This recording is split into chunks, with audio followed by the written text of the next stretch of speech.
Hey everyone, welcome back to the channel. The soft, powdery sand of the island, gentle sound of waves lapping against the shore filled with air, and the vibrant colors of the coral reefs beneath the surface beckons everyone to explore. Lakshadweep, often overlooked by travelers, revealed itself as a hidden gem. With its affordable accommodations and local eateries offering fresh seafood, it is a paradise that didn't come at a steep price. The simplicity of the island life, coupled with the warmth of the locals, made this place an instant home. Are you eager to experience the underwater world through snorkeling, scuba, clad in gear, and plunging into shimmering waters? Welcome to Lakshadweep.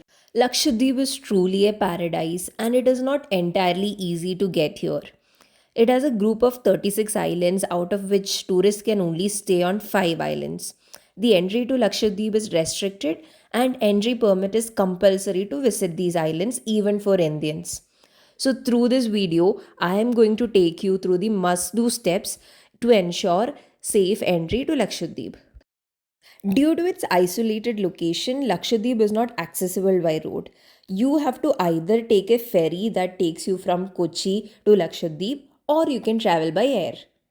We chose to travel by air, so I'll be telling you all about air connectivity to Lakshadweep. There are three places from where there are direct flights to Lakshadweep. One is Goa, one is Kochi, and one is Bangalore. Traveling from Goa is the cheapest option, and Fly 91 gives you the cheapest air tickets. From Kochi, Alliance Air operates to Agatti and back. Similarly, from Bangalore to Agatti, you have to opt for a Indigo flight. In Lakshadweep, airstrip is available only on Agatti Island. So even if you're visiting other islands like Bangaram and Kavaratti, you have to first land in Agatti Island and then travel to your respective islands using a ferry. Once you've booked your return flights to Lakshadweep, the next process is to obtain a police clearance certificate or a PCC certificate that validates your non involvement in offences. This is a must have requirement before visiting Lakshadweep. You can apply for a PCC certificate online or offline. If you're doing it offline, you can go to your nearest police station, ask for a form, and fill it up with your necessary details. If you opt to apply for PCC certificate online, you can go to the official website of your state or district police department. I am pasting links to some of the major portals on my description box and you can check them out. Register on the website or mobile application if you don't have an account and log in using your credentials. Once you log in, you can locate the PCC application form on the portal. It's called Certificate of Non Involvement in Offences. Fill out the form with accurate details such as your full name, address, and purpose for PCC. Purpose for PCC will be visiting Lakshadweep. You also have to upload required documents like a proof of identity, which can be your Aadhaar card, voter ID, or passport, and a proof of address. You will also have to upload recent passport size photographs. Once you've filled all the details and uploaded required documents, you have to pay the fees. For us, it came about 600 rupees per person. In some states, you will also have to schedule an appointment and visit your local police station for document verification. For other states like Kerala, I did not have to go to the police station myself.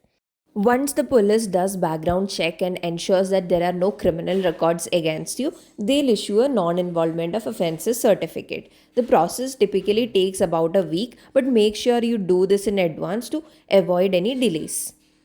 Again, you can either collect it from the police station or receive it by email depending on the local process. So now after you've booked your flights and got your NIOC certificate, the next step is to apply for the entry permit for Lakshadweep.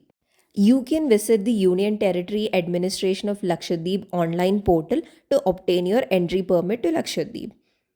You need to first create an account and sign up into the portal, then submit your application online, keep tracking the status of your applications, and you will obtain your permit on email.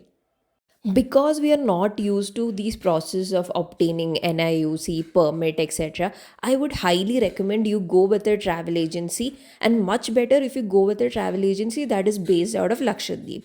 We found the agency Queen Conch, who is based out of Lakshadweep, and we did our trip along with them. It was a highly memorable trip, and we completely recommend their services, which is affordable and good. I will be making detailed vlogs of our itineraries and the package details, so stay tuned. And if you haven't subscribed to Mrs. Explorer, do subscribe today.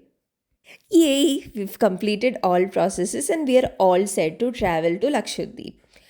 We opted for Alliance Air from Kochi to Agatti, and our flight was at 9 in the morning. The travel duration is about 1.5 hours. So, now one point that I want to make here is your flight is completely dependent upon the weather. There are so many cases where the flight could not land in Agatti and they come back to Kochi or Coimbatore. So I highly recommend that you keep 1 to 2 days as buffer both before and after your trips. If you like, you can explore places like Kochi or Goa wherever you're taking the flight from. Also, if you're not based out of one of the three locations from where the flight operates, I again highly recommend that you book your onward flights or trains much later so that you don't miss your flight or your train. We experienced a pleasant day and there were no delays in terms of our flight to Agatti. So we spent some time enjoying food at the Earth Lounge of Cochin International Airport and waited for our flight to board. The best time to visit Lakshadweep is from October to mid May when the weather is mild and temperatures range from 20 to 30 degrees Celsius. During these months, the islands experience pleasant conditions, making it ideal for water activities and also for your air travel. So finally, after 1.5 hours, we have landed at the Agatti airport. Don't be surprised to see us walk because Agatti is a very small airport, so you don't have facilities like aero bridge or a connecting bus. You have to board directly from the flight and walk all the way to the airport office. The office is really small. You have to get in there, your verification of the permits happen, so there is a token system.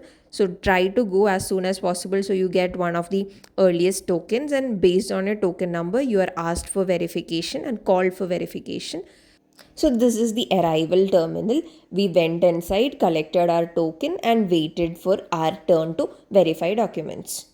The verification process again can take some 1 hour depending on the number of people there. As you see, that is them carrying our luggage. If you're traveling only for a few days, you'll only need a backpack or a cabin bag. The airline staff will mostly ask you to carry your bags yourself because checked in baggages can alter the weight of the flight, and because this is a turbulent route, they try to reduce the amount of luggage. On our flight back to Kochi, we had checked in some of our luggage, but again, due to weight problems, we were asked to take that back and carry in cabin. While I'll be creating and uploading a vlog on the detailed itineraries and all the activities that we did in Lakshadweep, I would like to give you a quick sneak peek so that you know what is awaiting you for your Lakshadweep trip. We were a group of friends who traveled to Lakshadweep, and we are all full time working professionals, so we didn't have many days at hand. Ours was a short 3 night and 4 day trip where we covered islands like Agatti and Kalpati. There are many more islands on Lakshadweep, and you might need separate permissions to go there. For instance, there are Bangaram and Tinnakara islands, and those were closed right now because, as you all know, after Modiji visited Lakshadweep, there were a lot of tourism developments that were discussed, and those developments are ongoing at Bangaram and Tinnakara islands. They are building water villas, new resorts, and trying to place Lakshadweep at the center of tourism map. We happened to talk with a lot of locals here in Lakshadweep, and they told us that Bangaram and Tinakara are also very pristine, very modern, and comes with a lot of activities. They are soon to be open in the next 1 month or so. So if you're planning a trip around November, December, or early next year, you will be able to visit Bangaram and Tinakara along with Agatti, Kalpiti islands. During our stay in Agatti Islands, we visited a lot of beaches and engaged in a lot of water activities. You can snorkel pretty much anywhere in any beach if you have a snorkeling gear. Also, Lakshadweep is one of the places where you can do scuba diving for the cheapest rates. Scuba diving only costed us rupees 3,500 per person, and the waters were really pristine and totally worth it. I'll again post a detailed video on my scuba diving experience and snorkeling experience on the channel. So that is officially an end to the process of visiting Lakshadweep. I'll be posting more videos with our detailed itineraries and the experiences in Lakshadweep. So stay tuned for more episodes. If you've enjoyed this video, do drop a like, comment, and don't forget to subscribe to Mrs. Explorer for more travel content. Until then, bye.